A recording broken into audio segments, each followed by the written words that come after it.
I will. So we just need to wait for 10 seconds now.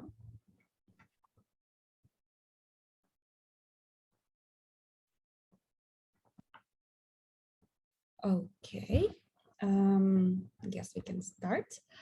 So hello everyone. Thank you very much for joining us today. Today's discussion is very important, and it's particularly important to me because I want to express support to Ukraine and Ukrainian people and the other people who also been affected by this horrible war, and generally people in the world who are being affected by wars right now. So I believe that it's our mission to support the people who have been, less privileged than us. And today we have Eva with us. She's a psychiatrist and psychotherapist, and she's a great inspiration to me, not gonna lie, because my dream is also to become a psychologist and psychotherapist. So yes, thank you very much for joining us. She made these slides especially for our presentation. And yes, Eva, the floor is yours. You can start. Thank you.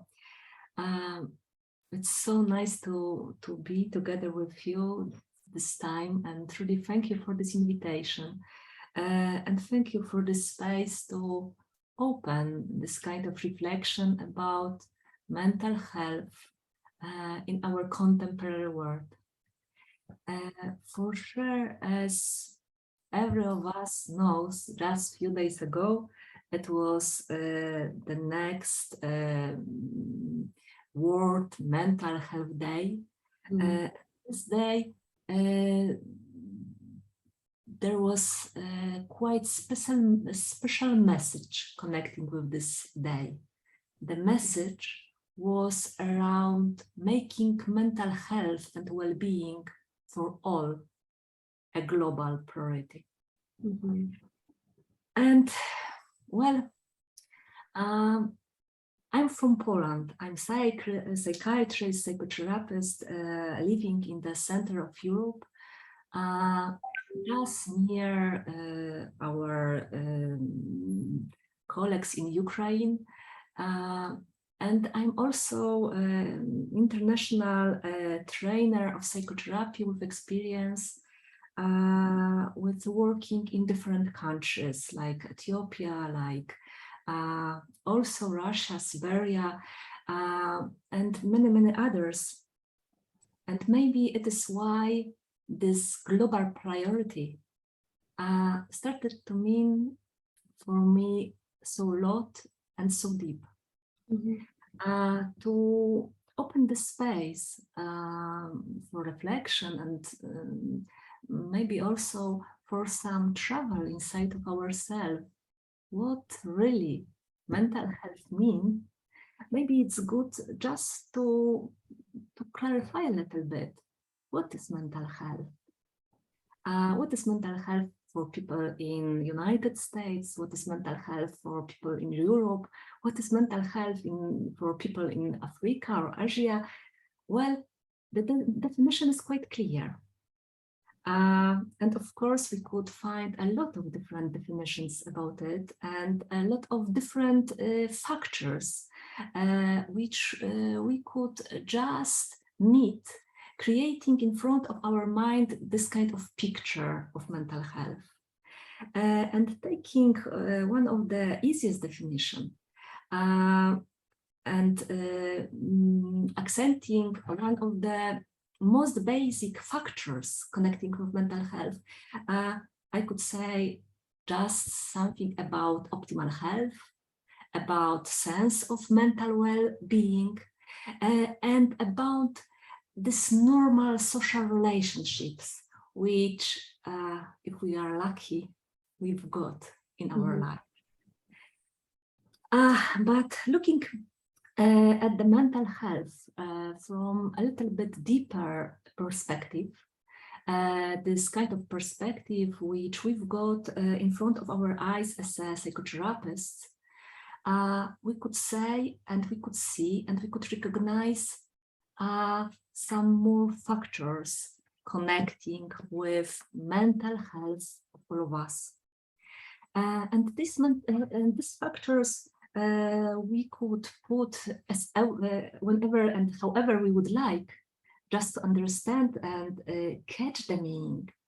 And at the same time, we could clearly see that inside of this idea, there are some genetical factors, there are some developmental aspects, there are a lot of aspects connecting with our bond, mainly this bond with our main caregivers, mother, father, from this first years of our life, but also our ability, how we developed in our life our primary capacities. It means this kind of abilities which give us a chance for emotional contact. So ability of contact, trust, care, love, time, meaning. But of course, they are not the only factors which are really very important in our mental health condition.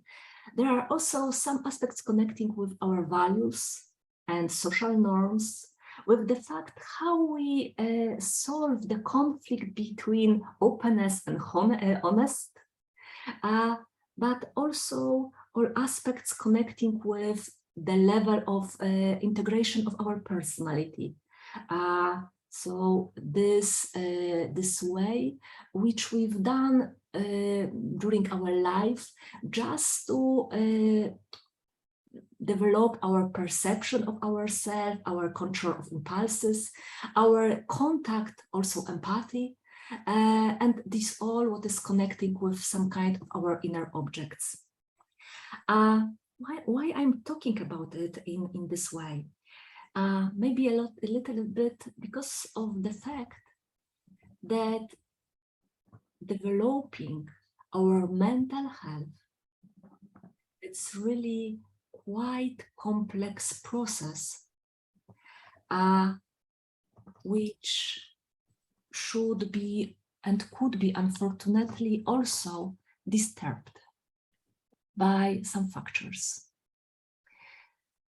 And of course, we could find many factors which could make some kind of influence on our mental health and be roots of some kind of our suffering, emotional suffering. But making it a little bit more clear and maybe a little bit more easy, we are talking just about two things. About things which are connecting with stress and about all factors which are connecting with trauma. And there is quite big difference between stress and trauma.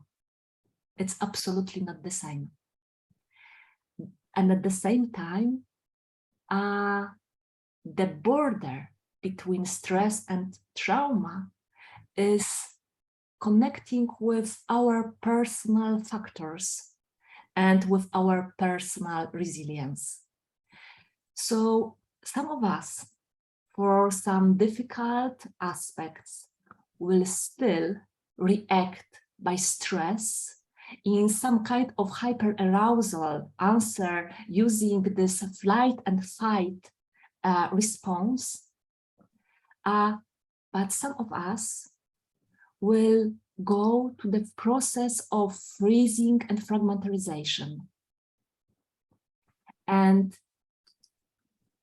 the point which change the position of stress into position of trauma is connecting with our window of tolerance. And thinking about our contemporary world, in which in so many countries, unfortunately at that moment, still there is a war. For our professionalists in the field of mental health, it's really very important to recognize what could make this window of tolerance as big as it's possible and how support all of our colleagues, friends, or just human beings in the situation in which they are in city, in country, which is every day touched by war condition. Trauma could have different dynamic and different reason why it's coming into being in the line of life of every person. And of course, we could tell about some personal trauma connecting with some traumatic event, for example, well, bombing of the house, or some kind of trauma associated with the loss of some really very important person for us, a kid, a mother, friend, husband, wife. But also trauma could write the dynamic which will be transferred for the next generation. So trauma is not only connected with our life in this moment, but unfortunately, this kind of dynamic could be still alive for the next and next generation in all of dynamic of trauma of bonds, but also trauma in bond system. And well, why it's like it? It is like it because of the fact that dynamic of trauma leads to some kind of post-traumatic fragmentarization of personality. It means that inside of us, there is creation of 3 different ego states, 3 different parts of us. One part connected with this trauma, so this one traumatized part, one part which is just to give us a chance to survive, and this healthy part, which we had before this all difficult situation start to come to our life and our experiencing and discovering and feeling. And what does it mean that we've got these 3 parts? In this dynamic of fragmentarization, unfortunately, they are not connected. It means that we start to live like in 3 different rooms. In one room of traumatized part, in another room of surviving strategy part, and this healthy part. And very often it starts to we just go to these different rooms without our consciousness and without our willingness to do it. And every of this part, every of these rooms has its own meaning and its own dynamic. This traumatized part, it's this part of our psyche which there are all memories of trauma or pain, all our hopeless or anxiety. And it's this part of us after trauma in which there is absolutely no possibility how to solve it.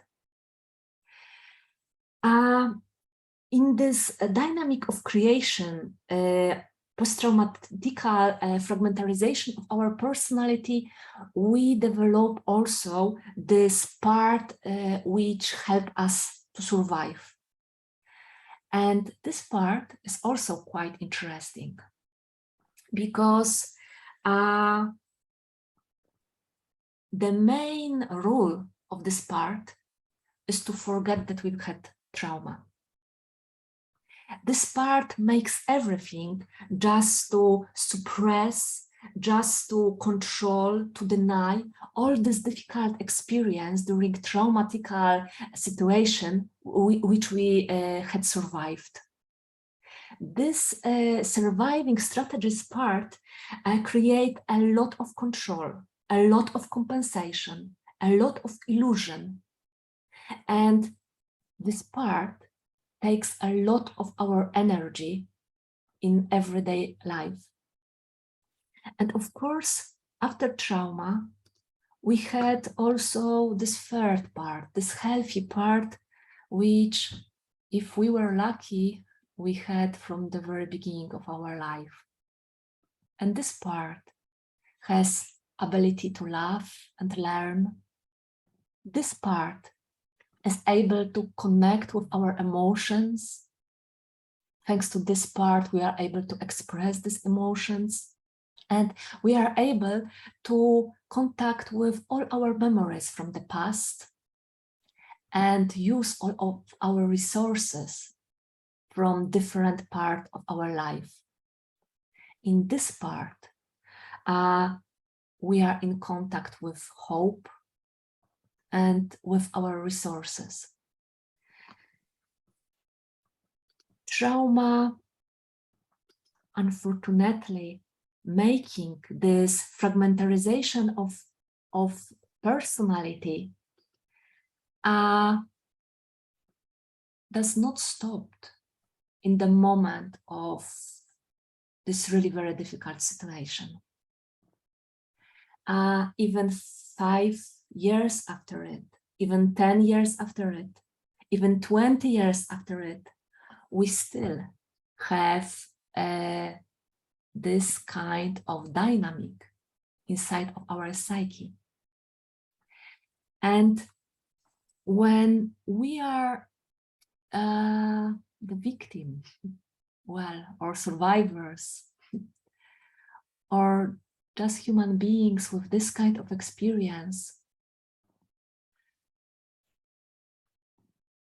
because of the fact that we start to live in these 3 different rooms, we start to create the relationship and bond in quite specific way. If we are in this moment of our life that our children are coming to this world, they are coming in some kind of trauma environment. It is because of the fact that these kids, children, create a bond with traumatized parts of their mothers, fathers, and they are not able to recognize their own emotional states and recognize what is theirs and what belongs to their main caregivers. This kind of situation we understand as a transgenerational effects of trauma, bonding trauma. So how it is with this mental health and well-being in time of war? How it is with this mental health and well-being for all as a global priority? Yes. We are, if I could take just few sentences more, because we are in very specific time at that moment in this world. We are in time when we are also after COVID. So these 2 dynamics of COVID and war in this part of the world, in Ukraine, but also in this part of the war which is just touched by this war condition, these 2 aspects just meet together. In the very beginning of COVID, of pandemic of COVID, we did here in Poland some kind of research, and we were looking for some kind of factors which could have an influence for this window of tolerance. We're just looking for what is the most important and how, in the quickest way, we could make this window of tolerance just bigger. And what we discover that unfortunately, depression as an answer for this kind of condition was really very strictly connected with the age of people who participate in this research. It was in the group of women. So we see that the biggest level of depression was in the population of the youngest women. Why it is so important? It is so important because this age, again, it's very often the age when we start to have our kids. What we discover more? We discover that there are, of course, many different strategies which could help us to go through very difficult processes. But only one of this factor was really very important. And this factor was connecting with relationship. Yeah, it sounds very interesting. It means that stimulation of developing relationship in the group of people who are in the situation of who are the most in the higher level of danger, this relationship could be the most protecting factor.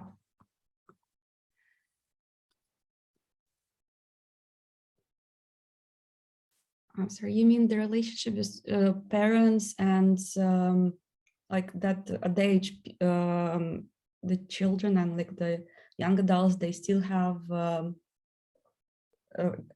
you know, parents and young parents that able to protect them, and also the society that is Yes, and at the same time there is also some kind of pyramid in which this kind of relationship are supported.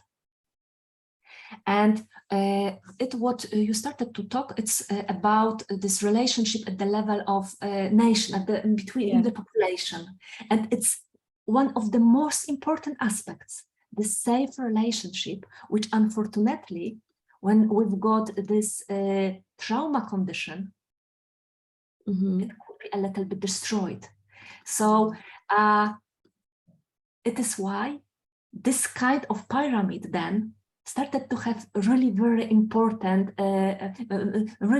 started to be really very important, because the next group of people just could support each other. But when we look at this pyramid, we see that in the top of this pyramid are supervisors, psychotherapists, psychiatrists, so people who are really working in the area of mental health. And maybe it is why we really should put our attention to do all we could as an international society, as an international group of people who really would like to develop mental health, to support supporters in Ukraine and in all countries who are touched by war condition. Wars create environment of trauma, not only for current generations, but also for next generations. We are not able to be healthy in one country if the huge trauma is in other, because we still are one earth and one globe. Of course. So reducing effects of trauma could support mental health, not only nations who are really so deeply touched by war condition, but could support mental health in the whole world. Mhm. And it was a little bit what I just wanted to send and to say, and maybe to open this kind of reflection. Thank you very much for your beautiful presentation. And it's beautiful that you have this heart in the tree at the end. It gives some hope for the future. So I just wanted to ask a couple of questions and then open the floor for our visitors, the attendees, to also ask a couple of questions. So you said that the society is the most important, like the base of this pyramid. So people to unite within the country and possibly within the other countries to support is like, you know, friends, relatives, also, you know, any academic supervisors. Is this correct? Yes, it's correct. It's really correct. Trauma trauma makes this dynamic of isolation. Mm-hmm. So every kind of contact, every kind of environment, when we again coming back to this all aspect connecting with emotions, could give a chance just to make this window of tolerance bigger, but also to integrate after experience of trauma, because it's not like it that after trauma every of people will finish with PTSD. It's not like that. There is different dynamic. Some of them will have a fully symptomatic PTSD. Some will just come back to the earlier stage level of mental health, but some of them will be able to go into the process of post-traumatical growth, and it would help. Relationship helps here. Yes. Yeah, so, you know, like the popular expression, what doesn't kill us makes us stronger. So you say that sometimes when people go through trauma, they become like it's part of their self-development, right? Yes, that's true. Unfortunately, it's not about all. Of course, yes. There will be this 20% who will go into this process just by themselves, without any support, without any help. And at the same time, there will be the same group of people who will stay with really deep suffering. So it's really so important just to support and to protect as much as we are able. We are not able to do everything, but we could create the environment in which relationship will be first. Yeah, it's about, you know, developing this humanity in society and just, you know, treating people as people and putting people first. So could you also please tell us what each of us individually can do to support people in this traumatic condition? So can we, should we reach out first and support, or like try to support, or should we let them come out? Because sometimes, you know, when you try to help a person reach out, it could bring a negative response. So what would you suggest? Well, it's not so easy question. And I'm sure that that every situation could be a little bit different, and we really just need to look at the human being and check what this human being really needs at that moment. And what is maybe the most important, just remember that this person in front of us is the same human being as we are. Of course. very often it's not so obvious for us. There are some refugees, yes. They haven't got houses like we've got. They haven't got, well, cars as we've got. They talk some strange language which we do not understand. It's so easy just to devaluate. Mhm. And again, the most important is relationship. Yes, definitely. It's about equality and regarding every person as, you know, like as a human being. And yes, unfortunately, some people forget about that. Yes, so, and I believe that we also need to support international organizations that are giving support. And yeah, so we would strongly recommend to support the organizations like United Nations to support and like that they give support to Ukraine and to other countries that go through war. Yeah. That's great. Thank you very much. So guys, do you have any questions to ask Eva? I think you have a perfect opportunity to share some of your thoughts or to ask questions. Just please raise your hand.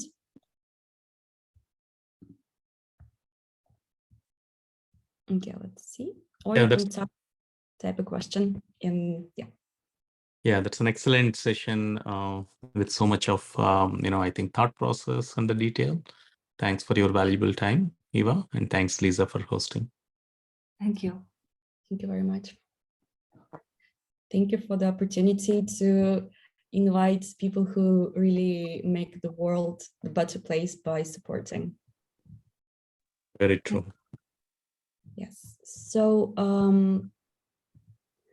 guys, if you don't have any questions, I think we can wrap it up, but you can always type question below the video on YouTube. It's going to be on YouTube, or there's going to be also this recording, you know, on Facebook or LinkedIn. So yes, you can leave your question there. And please share this video for more people to see and to spread this awareness. Yes. Thank you. Thank you very much. Thank you. Bye-bye. Goodbye. Bye.